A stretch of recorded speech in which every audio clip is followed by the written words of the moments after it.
Nathan Sharansky, the famous refusenik, shares the following story in his book, Fear No Evil.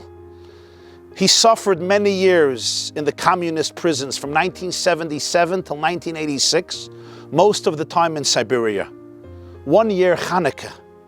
He was the only Jew in his prison, but when he explained to the other inmates the significance of Chanukah, a holiday representing religious liberty, they became so enthusiastic about the symbolism of Chanukah, they all helped him construct a wooden menorah.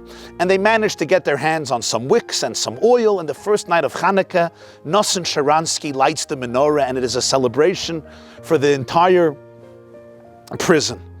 He continues with the celebration the second and third and fourth and fifth night of Chanukah. The sixth night, the guard on duty comes in and he confiscates the burning menorah. Sharansky was furious. He goes to the guard and he says, "Why did you do this?" And the guard tells him, "Because you used state material to build your menorah. That itself is illegal. You can be punished for that. Besides, your fellow prisoners are complaining that you're going to start a fire and endanger their lives." Sharansky says, "Come on, I'm watching the menorah, and the state is going to get back all of the materials, I promise you. There's only 2 nights left for Chanukah." Well, he calls his superior, and the superior tells him, "This is not a synagogue. We will not let Sharansky pray." So Nosson Sharansky declares hunger strike. Now, when you declared a hunger strike in the Soviet Gulag, it could go one in 2 ways. Either it was futile, they just let you die, or they actually surrendered, they acquiesced to you. You never knew how it went.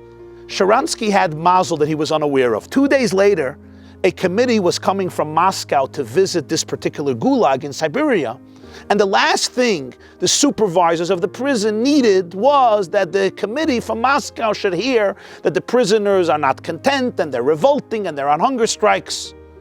Sharansky had mazel, which is why 2 days later, the 8th night of Chanukah, he was summoned to the office of Major Olson. Major Olson was the man who was in charge on the entire prison. Olson, Sharansky says, was a criminal. He liked to see people suffer, but for him, the advancement of his career was the most important thing, and he always knew how to take care of a crisis to make sure it doesn't endanger his career and his future. But Olson was a real communist. And Olson puts on this fake smile on his face, and he tells Sharansky, "Don't worry, in the future you're going to have religious liberty, everything will be good. You could quit your hunger strike." Sharansky says, "Okay, great, so give me back my menorah." Olson says, "I can't give you back the menorah, but in the future everything will be good." Sharansky understood his thinking. If he would give him back the menorah, it would be an embarrassment. He would be embarrassed and humiliated in front of all of the prisoners. So Sharansky has a brainstorm. He says, "Major Olson, why don't you give me the menorah right here in your office? I'm going to light the menorah the last night of Chanukah in your presence. Nobody's going to see." Sure enough, Olson opens the drawer. Out comes the menorah. Sharansky says, "We need a candle." So Olson has the guard bring in a candle. Sharansky says, "We need 8. Olson takes a knife and he cuts the candle into 8 very beautiful, even parts. Sharansky sets up the menorah. Olson gives him fire. He makes the blessings and he lights all the 8 candles on the menorah. And then, seizing the opportunity, he says a prayer in Hebrew. And the content of this prayer in Hebrew is, "Almighty God, just as you saved us from the Syrian Greeks during the times of Chanukah, please deliver us from all of our enemies and our oppressors today. Let them all watch us light the menorah and let us worship our God in freedom, and let them say Amen." And when he finishes his prayer, Sharansky hears somebody say, "Amen." He takes a look. It was Major Olson. And he and Olson, for a while, looked silently and humbly at the burning menorah without saying a word. And then after a few minutes, Olson caught himself and he called in the guard and he said, "Come on, clean this up." And it was over. And when I read this story, I remembered what the Talmud says, that Kol hashmanim v'hapsilos madlikin behen b'Chanukah. There are types of oils and wicks that we're not allowed to use for Shabbos candles because they don't flicker well. They don't create a sturdy flame, and we're afraid on Shabbos somebody's going to play with it in order to enhance the fire.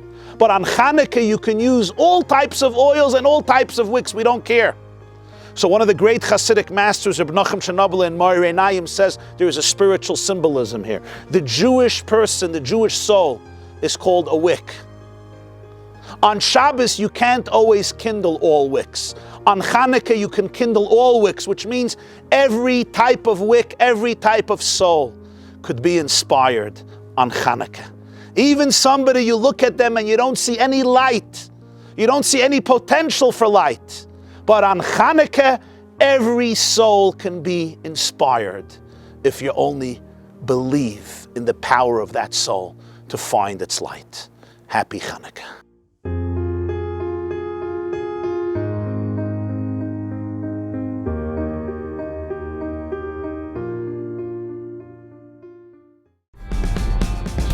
This class is brought to you by theyeshiva.net. Please help us continue the classes. Make even a small contribution at www.theyeshiva.net/donate.